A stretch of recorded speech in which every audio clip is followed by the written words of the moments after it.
ഈ ജനക്കൂട്ടത്തിന് നടുവിൽ പോകുമ്പോൾ പലപ്പോഴും പല താരങ്ങളും പറഞ്ഞു കേട്ടിട്ടുണ്ട്, സെലിബ്രിറ്റീസ് മോശമായ അനുഭവങ്ങൾ ഉണ്ടാകുന്നത്. അത്തരം ഒരു അനുഭവങ്ങൾ ഉണ്ടാവുന്നതിൻ്റെ ഭയപ്പെടുന്നുണ്ടോ, അല്ലെങ്കിൽ അങ്ങനെ ഉള്ളൊരു?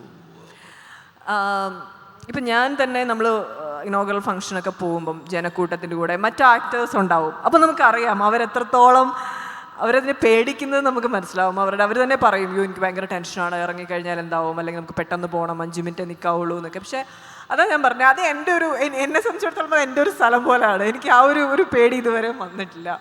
അതിപ്പോൾ എത്ര തിരക്കാണെന്ന് പറഞ്ഞാലും എത്ര ക്രൗഡാണെന്ന് പറഞ്ഞാലും അത് എനിക്ക് കൂളായിട്ട് മാനേജ് ചെയ്യാൻ പറ്റുന്ന ഒരു സ്ഥലമാണെന്ന് എനിക്ക് എപ്പോഴും മനസ്സിലുണ്ട്. പിന്നെ അങ്ങനെ ഒരു മോശമായിട്ടുള്ളൊരു എക്സ്പീരിയൻസ് ഉണ്ടായിട്ടില്ല, ഇതുവരെയും ഉണ്ടായിട്ടില്ല. അതൊരു മേ ബി എനിക്കറിയില്ല, പലർക്കും ഉണ്ടായിട്ടുണ്ട്. ഒന്ന് പറഞ്ഞ് അവരുടെ എക്സ്പീരിയൻസുകൾ ഞാൻ കേട്ടിട്ടുണ്ട്. അത് ഈ പറയുന്നത് പോലെ ഇതെല്ലാം വളരെ പേഴ്സണലൈസ്ഡ് ആയിട്ടുള്ള കാര്യങ്ങളാണ്. എന്നെ സംബന്ധിച്ചിടത്തോളം എനിക്ക് അങ്ങനെ ഒരു എക്സ്പീരിയൻസ് ദൈവാനുഗ്രഹത്തിൻ്റെ പേരിൽ ഇതുവരെയും ഉണ്ടായിട്ടില്ല. ബോഡി ഷെയ്മിംഗ് എന്നൊക്കെ പറഞ്ഞ് ഒരുപാട് ചർച്ച ചെയ്യപ്പെടുന്നൊരു കാലമാണ്. അതായത് മനുഷ്യൻ്റെ രൂപത്തെക്കുറിച്ചും ആണുങ്ങളുടെയും പെണ്ണുങ്ങളുടെയും എല്ലാം ഉണ്ട്, ശരീരത്തെക്കുറിച്ചൊക്കെയുള്ള മോശം കമൻറ്റുകൾ വരിക, ആ രീതിയിലുള്ള സംശയങ്ങൾ ഉന്നയിക്കപ്പെടുക. ഇങ്ങനെയുള്ളൊരു സാഹചര്യം സ്വാഭാവികമായിട്ടും ഒരു ആക്ട്രസ് എന്ന രീതിയിൽ ഹണിക്ക് നേരിടേണ്ടി വന്നിട്ടുണ്ടാവും. എങ്ങനെയാണ് ഈ ഒരു അവസ്ഥയെ കാണുന്നത്? ഏറ്റവും വിഷമകരമായിട്ടുള്ളൊരു സിറ്റുവേഷനാണത്. ഒരാളെ അവരുടെ ശരീരത്തിൻ്റെ പേരിൽ ഒരാളെ നമ്മൾ ബോഡി ഷെയ്മിങ് ചെയ്യുക എന്ന് പറഞ്ഞാൽ, അതിപ്പം എൻ്റെ കാര്യം മാത്രമല്ല, ഇത് വളരെ നാച്ചുറലായിട്ടുള്ളൊരു സംഭവമായി നമ്മുടെ സമൂഹത്തിൽ ഇങ്ങനെ നിലനിൽക്കുന്നുണ്ട്.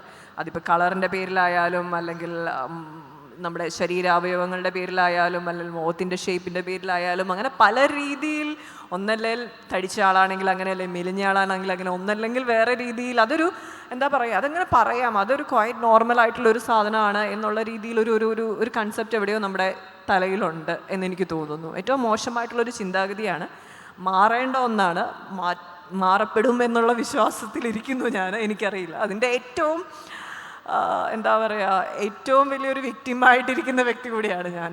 കുറേ നാളുകളായിട്ട് ഇത് പല രീതികളിൽ, പല വേർഷനിൽ ഞാൻ അനുഭവിക്കുന്നുണ്ട്. തീർച്ചയായിട്ടും ഉണ്ട്. പക്ഷെ അതിനെയൊക്കെ നമ്മൾ അതിൻ്റെ ബിഗിനിങ് സ്റ്റേജിൽ ഭയങ്കര ബുദ്ധിമുട്ടുണ്ടാക്കിയിരുന്നു. പിന്നെ അതിനെയൊക്കെ നമ്മൾ കണ്ടില്ല, കേട്ടില്ല, ഇത് ഞാൻ അറിയുന്നില്ല, അല്ലെങ്കിൽ എനിക്ക് അറിയേണ്ട കാര്യമില്ല എന്ന് പറഞ്ഞ് മാറി നിൽക്കുന്ന ഒരു വ്യക്തി കൂടിയാണ് ഞാൻ. കാരണം അതിലേക്ക് ഇറങ്ങി ചെന്ന് കഴിഞ്ഞാൽ നമുക്ക് എപ്പോഴും വിഷമം തരുന്ന കാര്യങ്ങളേ ഉണ്ടാവുള്ളൂ. ഈ പറഞ്ഞതുപോലെ നമുക്ക് അങ്ങനെ അല്ലാത്ത വളരെ പോസിറ്റീവായിട്ടുള്ള നമ്മളെ വെൽക്കം ചെയ്യുന്ന ആളുകൾ ഒരു സമൂഹം പുറത്തുണ്ട്. അപ്പം അവരുമായിട്ട് കൂടുതൽ ഇൻട്രാക്ട് ചെയ്യുക, ആ കാര്യങ്ങളിൽ ഇൻവോൾവ് ആവുക എന്നുള്ളതാണ് കൂടുതൽ ചെയ്യാറുള്ളത്. പിന്നെ ഞാൻ എൻ്റെ ശരീരത്തിൽ ഭയങ്കര പ്രൗഡാണ്. എനിക്ക് ഉള്ളതെല്ലാം അത് എൻ്റെ തന്നെയാണ്, എല്ലാം സൂപ്പർ പ്രൗഡ്. അപ്പം എനിക്കതിനെപ്പറ്റി ഇപ്പോൾ വേറൊരാൾ പറഞ്ഞതിൽ എന്നെ അത് ബോധർ ചെയ്യേണ്ട ആവശ്യമില്ല.